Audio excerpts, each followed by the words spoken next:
Good day, good Chodesh, or Chodesh Kislev. It's a special day today. It's a day when, in 1977, I believe the Rebbe came out to 770 to the first time after his heart attack. So Hasidim celebrate this day, and we celebrated by learning chapter 12 in the fourth section of Tanya. Please open to page Kuf Yud Zayin. Okay, got your Tanyas? Kuf Yud Zayin. This Igeres and Igeres HaKodesh, I think 5, seem to be written in the same year, in the year 1802, I think. Tov Kuf Samach Beis, which was already after the Alter Rebbe was released from jail in 1798, Yutas Kislev, and then a second imprisonment, which was in 1801, I believe. So the Alter Rebbe wrote various letters about the importance of tzedakah, and in particular, Avram, if you recall, the Alter Rebbe emphasizes that through tefillah, through prayer, it adds a component to the tzedakah. We have that concept in various letters here, and he's going to talk about that in the second half of this chapter. Let's begin right from the beginning. Good base. V'hoye ma'isa tzedakah, and it shall be the act of charity, of tzedakah, shalom, peace. It'll bring peace. Then the pasuk says, "Va'avodas hatzedakah," and the work, the activity, avodah of tzedakah, hashkeit wavetach, tranquility and surety, ad olam, for eternity. The Alter Rebbe's question is, lahavin hahefresh shebein ma'aseh la'avodah. When you learn this pasuk, you have to ask yourself, it seems totally repetitious. And certain Mefarshim say it is repetitious. But as is stylistic in Tanakh, that there are the same ideas repeated for the sake of emphasis, using different words, sometimes of poetic nature, sometimes not. But the Targum Yonason on the verse says no. It's two concepts. He doesn't explain, but he says it's two ideas. And he says, Hillel, be yourself. And he says that is why when it says Ma'aseh tzedakah, the pasuk says what will be the act of tzedakah, what will be the result? Shalom. What will be the result of avodas tzedakah? Hashkei v'vetach.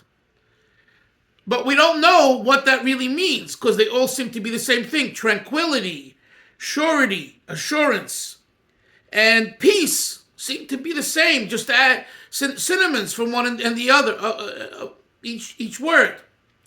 The Alter Rebbe says no. The Alter Rebbe, in other words, follows the interpretation of the Targum Yonason, that there is a difference. And let's see what he says. So lahavin hahefresh, to understand the difference between shebein ma'aseh la'avodah ubein shalom lahashkei v'vetach, and between the first word used, shalom, peace, to the second and third words, which are really one and the same, hashkei v'vetach means tranquility, serenity, and assuredness, guarantee that everything will be fine.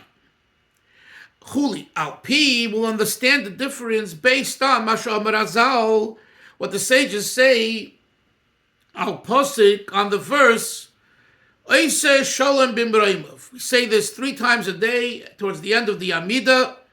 Hashem, who makes Shalom, Osa Shalom, he makes peace, Bimbraimov, in his heavens. Who is he making peace from? Ki Michael Sar Shel Mayim. There is the angel called Michael, Michael, who's known as the Michael, the angel, the Malach for water, for rain, and water symbolizing chesed, kindness. And then there is the opposing angel, Menashe, Gabriel.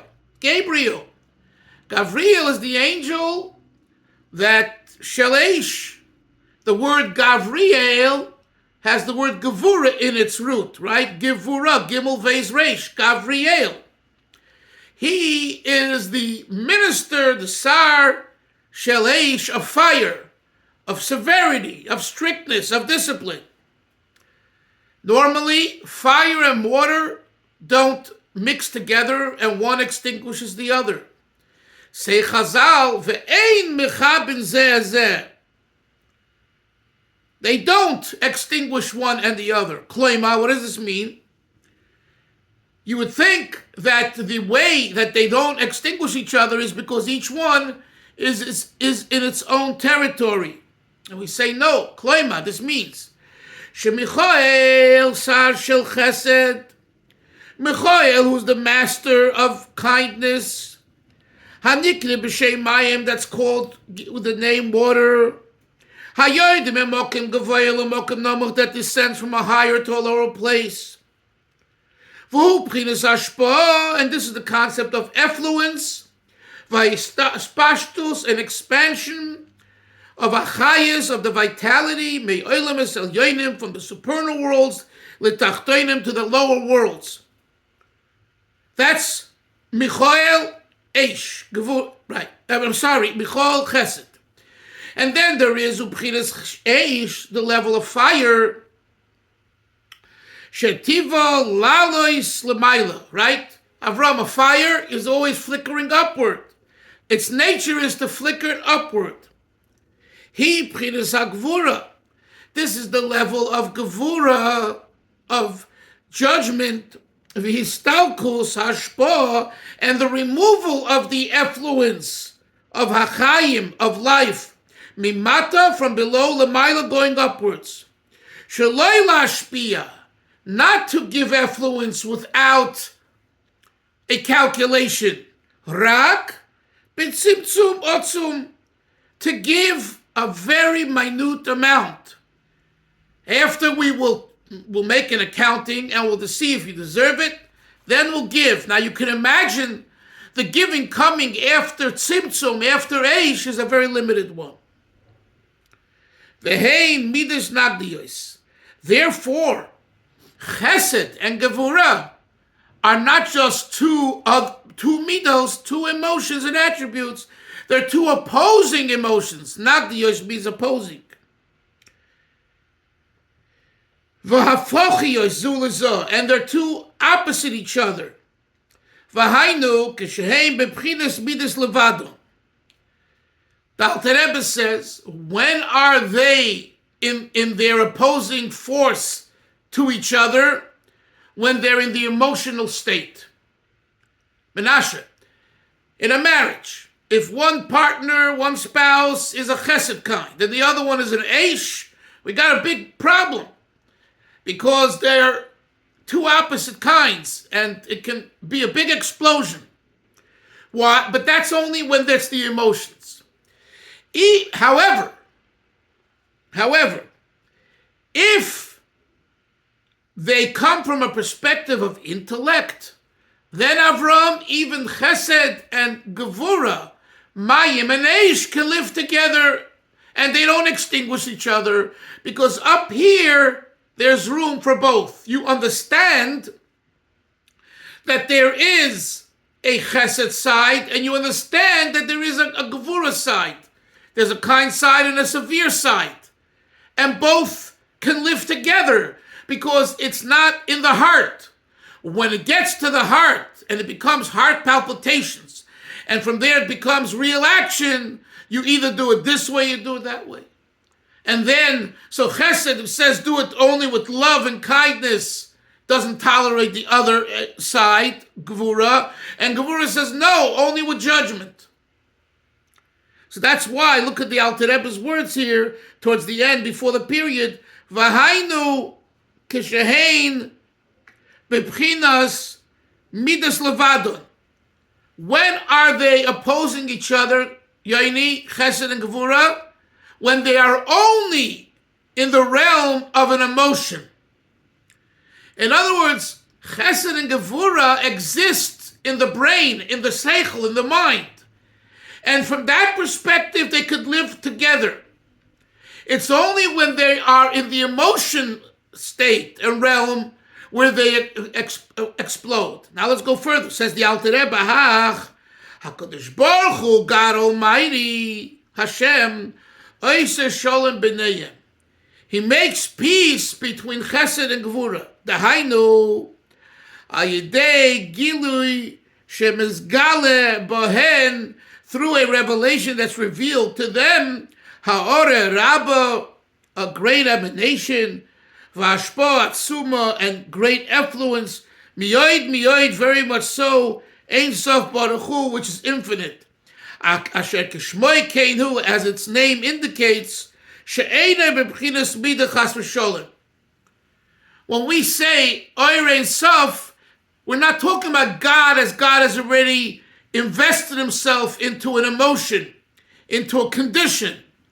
We're talking about Hashem, how Hashem is outside of that condition and emotion. Ella, like he says in the next line, L'mayla mayla den ketz. We're talking about Hashem as Hashem transcends ad infinitum. Afilu mebchinas Chabad. Not only does Hashem transcend the emotions, but Hashem also transcends Chabad, Chochmah Bina Das.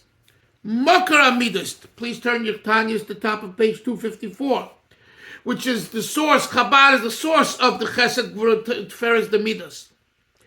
Vazai, and when we draw down, when we relate to Hashem, who's the etzem, the essence from where everything comes from, then Hamidas Nagdiyos, the opposing emotions, Shel Michael, of Michael, the Gavriel and Gabriel, which is Chesed and Gevura, Eish and Mayim and Eish, Nichlolos b'Mkoiron, they ascend to their source, V'Sharshan, V'Hoyu Lachodim Mamish, and they actually become one, U'Betelim, and they become annulled, B'Oiri Yisborach, to God's light, Hameir Lehem, that illuminates them, B'Bchinas Gili, in a revealed way. V'Azai, let me just finish the thought and I'll explain. V'Azai Mazgim, they are mixed, Umistmatkim, and they're sweetened. Hagvurais, the severity is sweetened, B'Chasodim, in the Chasodim, in the kindness. Ayidei Pchinas Mutzas, through the middle level, which is called Kava Machria, the line, the element of what's it called? Compromise. Umate klapi chesed, and the compromise is that it inclines itself towards kindness. Humidas harachamim, in the third attribute known as the midah, the attribute of mercy. Ha'nikre b'shem teferes, which is called beautiful teferes. Kedivre chachmei emes, as it says in the words of the chachamim of truth, the Kabbalah. Lefi shehi klula, because teferes incorporates and includes in itself mikbeis gvanim, two colors, loivin, white, v'oidim, and red. Hameramzim, which allude to chesed is white, v'gvura is red. V'lochei stam shem Hashem baruch hu shebechol ha'torah, the name of Yud-Kei Vov-Kei, as it appears in most places in the Torah, Moira denotes al midas ha-teferes, not chesed and not gevura, but rather teferes. Much gossip by Igeres HaKodesh, it says Igeres HaKodesh lefi. Why? Why is it so? Shekan hu pchinas gilu einasav baruch hu, because specifically in Rachamim there is the revelation of the infinite light of Hashem Ha'orei Rabbah, this immense emanation. Beyeser se'eis, even more so, mishar midoisav HaKodesh, more than when there is the revelation only in one holy attribute, Yisbarach, blessed be He. Okay, now, let's explain a little bit what the Alter Rebbe is saying over here. Igeres, the letter begins. The Igeres begins with the concept of what's it called? Of shalom, peace, right?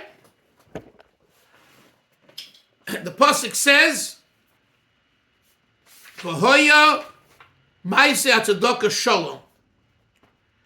So before we get to the second part of the verse and the Alter Rebbe's insight, question and insight, why the double language and is there a difference, and there is, and what is it, and all that's we're going to get to towards the second part of the chapter.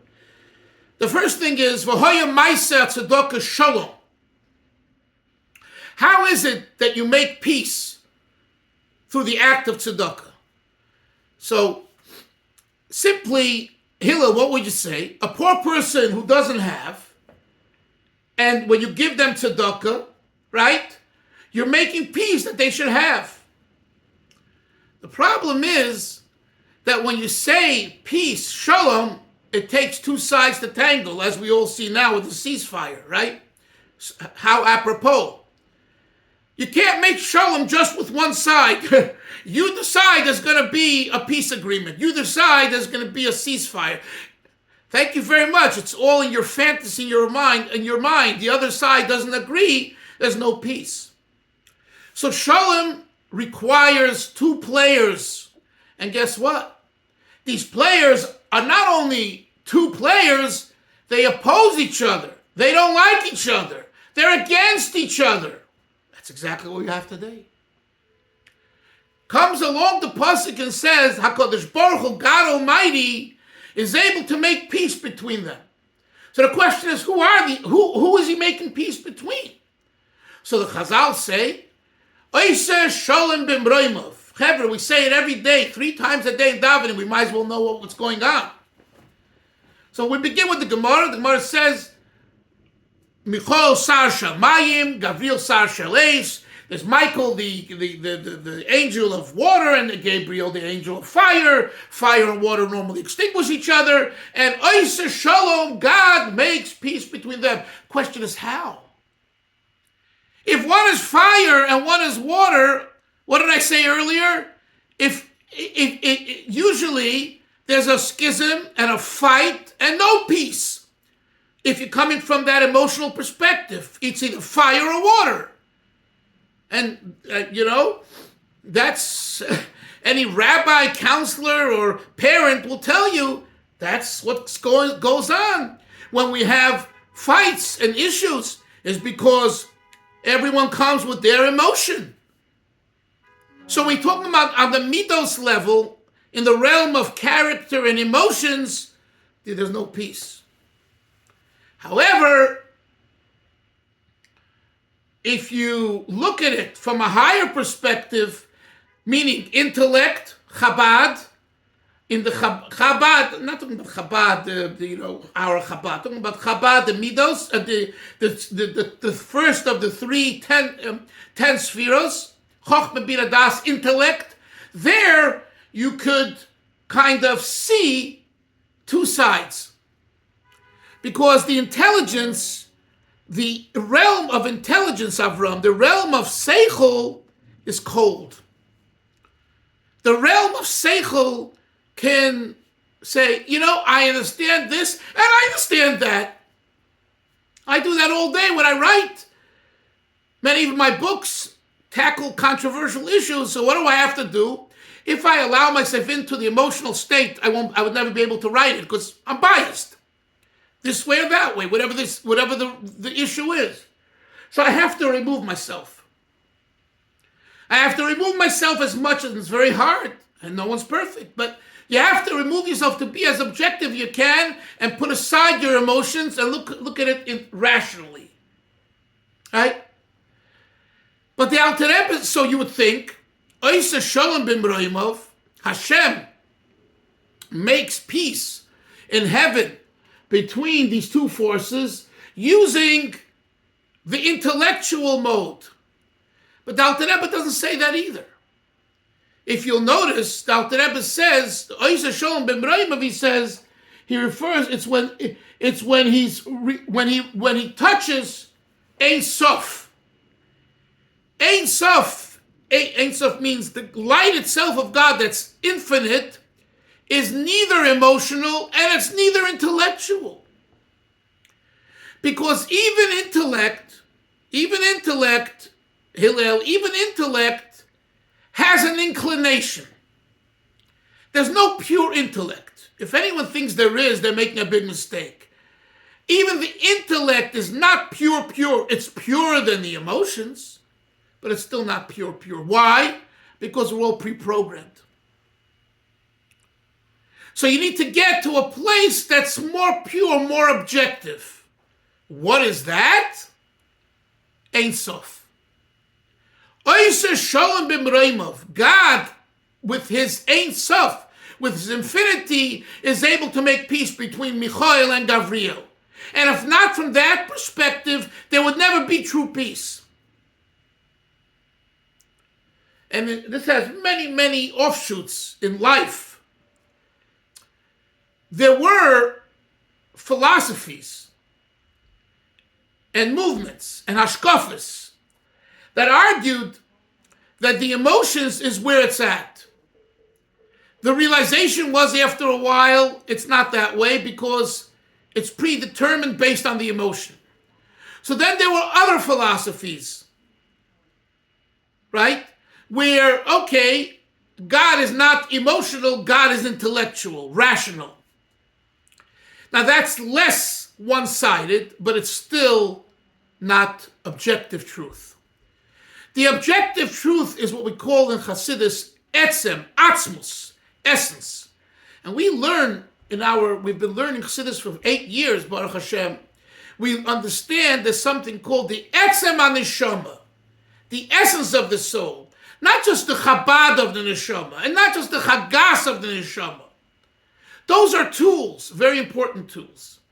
And yes, in the emotional state, there's more disagreement. In the intellectual state, there's less disagreement, but there still is disagreement because at the end of the day, intellect is also swayed in a certain direction.